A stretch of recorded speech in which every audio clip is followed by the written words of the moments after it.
आपके साथ आयुषी ओझा। स्वागत है आपका क्राइम इन सिटी में। एक पति अपनी पत्नी की शादी कराना चाहता है। हम दिल दे चुके हैं सनम फिल्म का ये कोई सीक्वल नहीं है, बल्कि इस कहानी में तो वो पति अपनी ही पत्नी की शादी में शामिल होता है, अपनी आंखों के सामने अपनी बीवी के किसी और के साथ 7 फेरे भी करवाता है और बीवी का कन्यादान भी करता है और कहता है आज से मेरी बीवी तुम्हारी हुई। आप भी सोच रहे होंगे आखिर ये माजरा क्या है। तो ये वो जाल है जिसमें पन्ना के रहने वाले जयप्रकाश तिवारी बुरे फंस गए, जो शादी के सहरे में सजना चाहते थे, लेकिन उन्हें नहीं पता था वो शादी के मकड़जाल में फंसने वाले हैं। जबलपुर में कैसे हुआ शादी में गोलमाल, आप भी देखिए। 7 फेरे वाले बंटी बबली।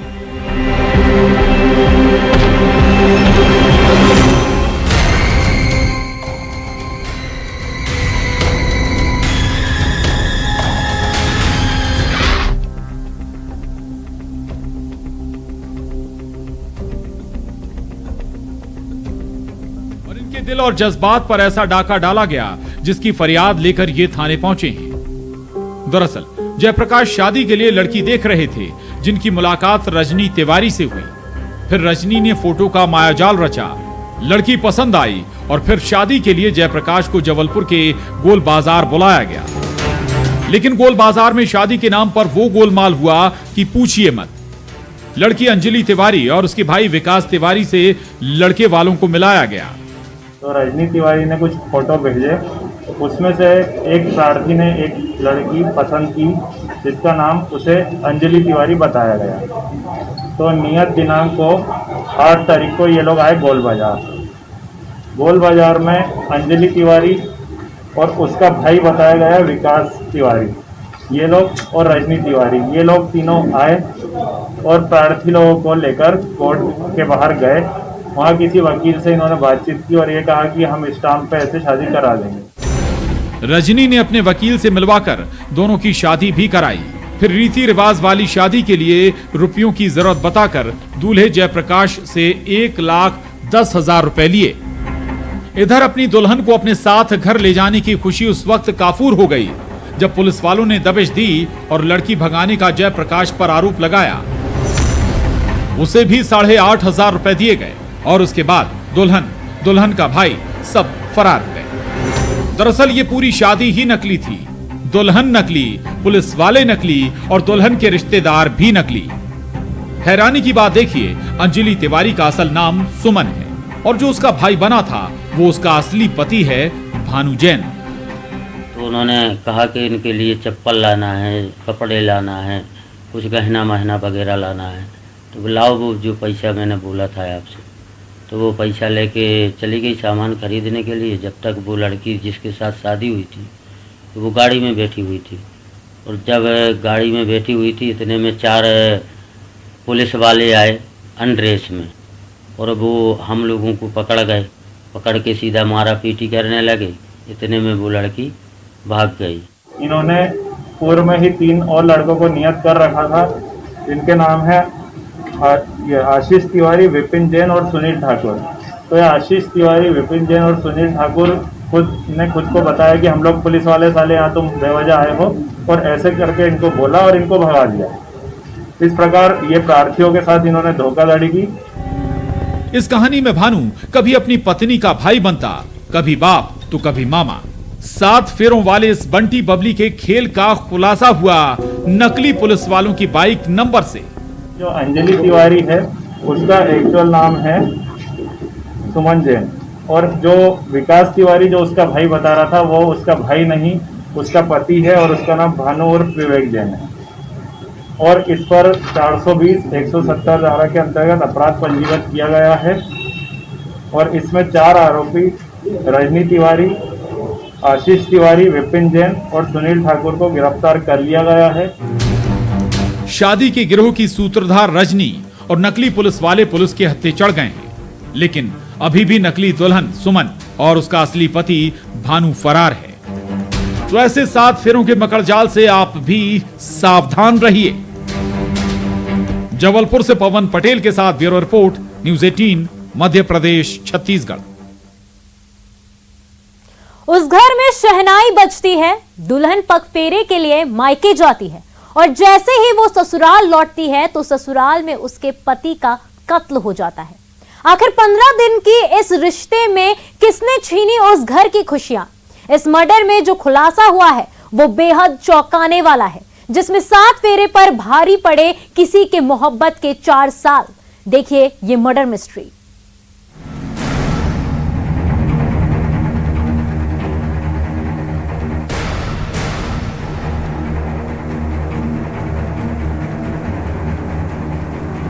सात फेरे पर भारी 4 साल।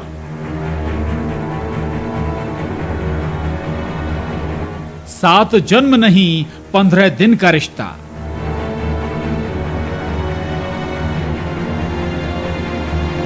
पंद्रह दिन में शादी का द एंड।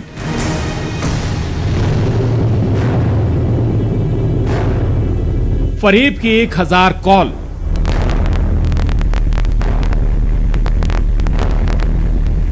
प्रेमी को सुहाग की सुपारी। एक ऐसी शादी जिसमें सबसे पहले टूटा 7 जन्म का वचन। वो शादी का रिश्ता जो 7 जन्म नहीं, सिर्फ 15 दिन का था। 15 दिन की इस शादी का जब आप सच जानेंगे तो यकीन मानिए आपके भी होश उड़ जाएंगे। जहां रोनी सी सूरत बनाई इस नई नवेली दुल्हन ने अपने ही पति की मौत पर मुहर लगाई है, जिसने सबके सामने अपने पति के साथ जिंदगी भर साथ निभाने का वादा किया था। लेकिन ये शादी कितने दिन चलेगी ये पहले ही तय कर लिया था। दरअसल 20 जून को विदिशा के आनंदपुर इलाके के मलिया खेड़ी गांव में कृष्णा दुल्हन बनकर आई थी। सोनू प्रजापति से उसकी शादी हुई थी। 2 दिन ही वो अपने ससुराल रही और उसके बाद 15 दिन बाद वो अपने मायके से ससुराल पहुंची। लेकिन पति के लिए खुशियों की सौगात नहीं, मौत का तोहफा लाई थी। जी हां, इतनी मासूम सी दिख रही है। इस महिला के चेहरे पर जो शराफत का नकाब है उसे पुलिस वालों ने बेनकाब कर दिया है। जो मृतक है उसकी शादी हाल में ही हुई थी और कृष्णा प्रजापति करके उसकी पत्नी ने 1 दिन पहले ही उसे घर आकर निवास शुरू किया था। पूछताछ के दौरान यह बात साफ हो गई कि कहीं ना कहीं इसकी जो पत्नी है इसका हाल इसकी हत्या में है। जरा सोचिए, पति पत्नी साथ सो रहे हों और पति का बेरहमी से कत्ल हो जाए और पत्नी को उसकी भनक तक नहीं लगे। इस केस में भी ऐसा ही हुआ था। सोनू और कृष्णा की शादी को महज 15 दिन हुए थे और 15 दिन में पति का कत्ल हो जाना पुलिस की शक की सुई मृतक की पत्नी कृष्णा पर घूम रही थी और पुलिस का शक सही निकला। कृष्णा ने ही अपने सुहाग की सुपारी दी थी, वो भी अपने 4 साल पुराने प्रेमी शुभम को। पूछताछ पर आगे और कॉल डिटेल्स और अन्य तहकीकात से पता चला कि शुभम उर्फ कल्ला या कालू भोई, जो मूलतः अब्दुल्लागंज का रहने वाला है, जिला रायसेन का, वो व्यक्ति की पूर्व से कृष्णा प्रजापति से जान पहचान थी। इस जान पहचान के चलते वो अपनी शादी से सहमत भी नहीं थी और इस व्यक्ति को ये बात राज नहीं आई कि मृतक भी ने उसकी परिचित से शादी कर ली है। तो इन दोनों ने मिलकर उसको मारने का षड्यंत्र बनाया। रायसेन के अब्दुल्लागंज का रहने वाला शुभम और कृष्णा दोनों एक दूसरे से बेइंतहा मोहब्बत करते थे, लेकिन इस बीच कृष्णा की शादी सोनू से हो गई। इस शादी से ना कृष्णा खुश थी ना उसका प्रेमी शुभम। दोनों ने तय किया वो इस शादी के द एंड की खूनी कहानी लिखेंगे। सबसे हैरानी की बात देखिए, शादी से लेकर ससुराल आने यानी पूरे 15 दिन में कृष्णा ने अपने प्रेमी शुभम से 1000 बार बात की और मोहब्बत ने ही इस कत्ल का खुलासा किया। 5 और 6 जुलाई की दरमियानी रात को जब घर में और कोई उपस्थित नहीं था, एक कुल्हाड़ी के माध्यम से इसके ऊपर सोते हुए वार किया गया, जिससे इसकी गर्दन पे गहरा घाव हुआ और उसकी मृत्यु हो गई। अब आपको ये बता दें, आरोपी पत्नी ने बेहोश होने का नाटक किया था, लेकिन उसकी हर चाल बेनकाब हो गई। आरोपी प्रेमी पुलिस की गिरफ्त में आ गया और अपने सुहाग को मौत की नींद सुलाने वाली पत्नी भी सलाखों के पीछे पहुंच गई। विदिशा से भरत राजपूत के साथ bureau report, news 18, Madhya Pradesh, Chhattisgarh. गुना में कलंक की वो इबारत लिखी गई जिसे देख आप भी दंग रह जाएंगे, जहां एक पति ने अपनी पत्नी का सौदा किया, 50,000 एडवांस भी लिए और पत्नी ने जब खरीदारों के साथ जाने से इनकार किया तो वो हुआ जो आपके होश उड़ा देगा। आप भी सुनिए पीड़िता की जुबानी उसके पति की काली करतूती की कहानी। यह है रिश्ते का काला कारोबार।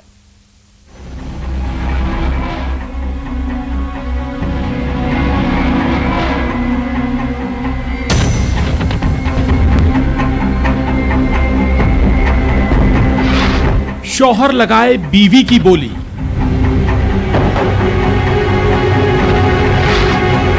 झगड़ा प्रथा की आड़, रिश्ते का काला कारोबार।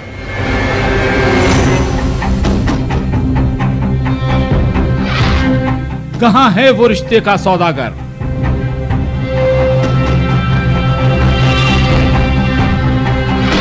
रिश्ते की कलंक कथा।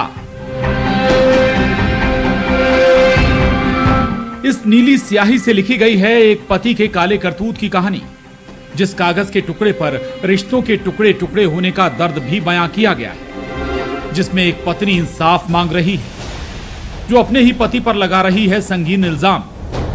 आरोप उसे बेचने का, इल्जाम उसकी जान लेने का। आप भी सुनिए कैसे गुना के मृगवास थाने में ये शिकायत दर्ज कराई गई है। गुना का वो शैतान शौहर आपके भी होश उड़ा देगा। आप वही बाबूजी मैं बेचना चाह रहा था। घर वाला आपके पति? हाँ, बेचना चाह रहे थे। किसको? मेरे को ही बेचना चाह रहा था। नहीं, किसको बेचना चाह रहे थे? पति मेरे ही बेच रहा, पत्नी कोई। दरअसल ये वो कलंक कथा है जिसमें इस महिला का आरोप है कि उसके पति ने उसका सौदा किया और उसके एवज में 3 लोगों से 50,000 रुपए भी एडवांस लिए और जबरन उन लोगों के साथ इसे भेजने के लिए उसका पति मजबूर कर रहा था। और जब उसने इनकार किया तो उसे उसके पति और ससुराल वालों ने कुएं में फेंककर इसकी जान लेने की कोशिश की, लेकिन गांव के चौकीदार ने उसे बचा लिया और इस बात की इत्तला भी महिला के मायके वालों को दी गई। तो हमारे लुगाई एक और कोई कीजिए तो हमारे केणो नहीं मान रही। यदि 3 ही लगे मारबा तो मैं मार पीट करके और एक कुआं गिरा दी। आपको ससुरा ने, सासू ने, पति ने। अपने दामाद की इस करतूत पर लड़की के मायके वाले भी हैरान थे। वो अब तक नहीं समझ पा रहे हैं आखिर उनके दामाद ने ऐसा क्यों किया। क्या कोई ऐसी गिरी हुई हरकत कर सकता है? समाचार पत्र में आई सूचना के आधार पर महिला को तलब कर लिया गया थाने में।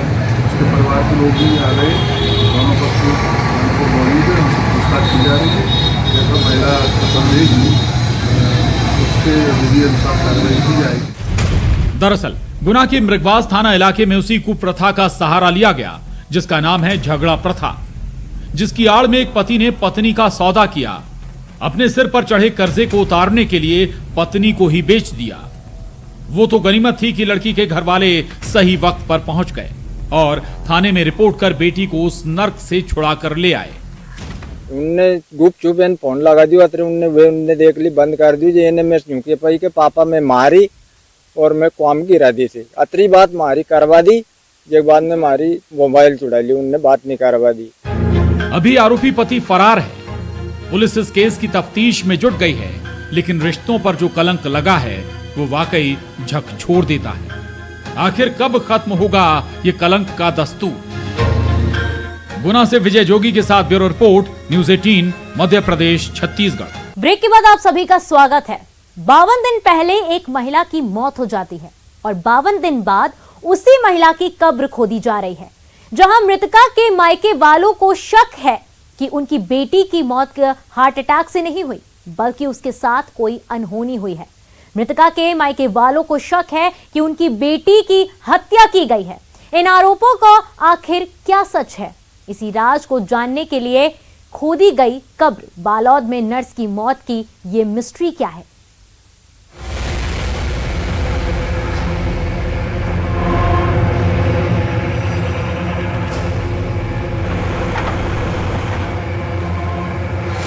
बावन दिन बाद खुदी एक कब्र।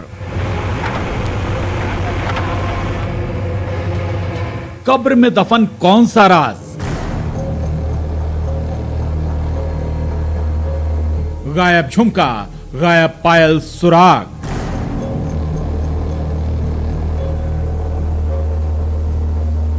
बालोद में बागवा मांगे इंसाफ।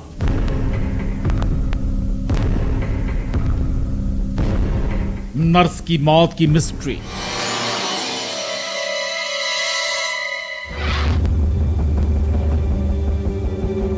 लोगों का जमावड़ा लगा हुआ है। सब हैरत भरी निगाह से इस कब्र को देख रहे हैं। प्रशासनिक अमला भी मौजूद है। एक कब्र की यहां खुदाई होनी है। यह कब्र किसकी है? और सवाल यह भी कि आखिर इस कब्र में कौन सा राज कैद है? तो ये राज भी आप धीरे धीरे जान जाएंगे। जेसीबी मशीन से कब्र के आसपास खुदाई होती है।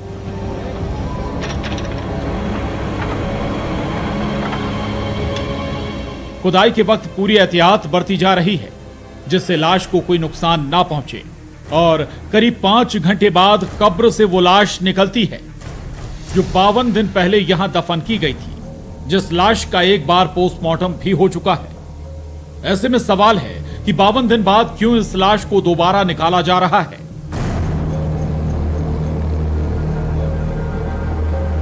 बालोद के मुड़खुसरा गांव में नर्स गामीनता साहू की मौत मिस्ट्री बनी हुई है। जहां गामीनता साहू के मायके वालों को शक है कि उसकी मौत साधारण नहीं बल्कि हत्या है। ये आरोप घर वाले लगा रहे हैं। हार्ट अटैक और ये निमोनिया, जब पोस्टमार्टम हुआ उस समय तो हार्ट अटैक और निमोनिया बताया। हमको शंका हुआ कि लड़की हमारे एक दिन पहले बात किए हैं और ऐसे कैसे हो सकता है। नर्स गामीनता साहू की लाश की इस तस्वीर के साथ उसके मायके वाले बार बार ये आरोप लगा रहे हैं कि उनकी बेटी की हत्या हुई है।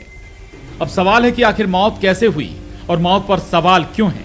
दरअसल 20 मई 2021 को गामीनता की अपने घर वालों से बात हुई। ससुराल से फोन आया था जिसमें वो एकदम ठीक थी, लेकिन उसी दिन घर वालों को एक और फोन आता है जिसमें बताया गया कि उनकी बेटी की मौत हो गई है। इस बात से घर वाले समझ नहीं पाते उनकी बेटी की मौत अचानक कैसे हो गई। मृतका के परिजनों द्वारा पोस्टमार्टम पर संदेह था और इसलिए उनके द्वारा दोबारा पोस्टमार्टम करने हेतु शव उत्खनन हेतु आवेदन दिया गया था, जिस पर से एसडीएम डोंडी लोहारा द्वारा तहसीलदार देवरी को इस हेतु नियुक्त किया गया था। अब सवाल है कि आखिर वो कौन सा सुराग है जिससे घर वाले किसी अनहोनी का शक जता रहे हैं। दरअसल ससुराल वालों ने बताया था कि गामीनता की हार्ट अटैक से मौत हुई है, लेकिन मायके वालों का आरोप है कि अगर मौत हार्ट अटैक से हुई है तो शरीर पर चोट के निशान क्यों थे। दूसरा शक ये कि मृतका की एक पायल और झुमका कैसे गायब हुआ। शंका होने के बाद कुछ हमको सबूत भी मिला कि लड़की का कान का झुमका नहीं था, पैर का पायल नहीं था, तो हार्ट अटैक में पैर का पायल से क्या मतलब है, कान के झुमका से क्या मतलब। इससे सिद्ध होता है कि उस लड़की का हत्या हुआ है और हत्या अकेला नहीं किया है, कोई न कोई मिल करके किया है। इस केस में पहले भी पोस्टमार्टम हो चुका है जिसमें मौत की वजह हार्ट अटैक बताई गई, लेकिन मृतका के घर वालों को रिपोर्ट पर संदेह है, जो इस मामले की निष्पक्ष जांच चाहते हैं, जिसके लिए अधिकारियों से गुहार लगाई गई, लेकिन फरियाद अनसुनी रही। फिर गृह मंत्री तक फरियाद पहुंची। सांसद मोहन मंडावी को भी अपना दर्द इस मां ने बताया और फिर 52 दिन बाद निकली कब्र से नर्स की लाश।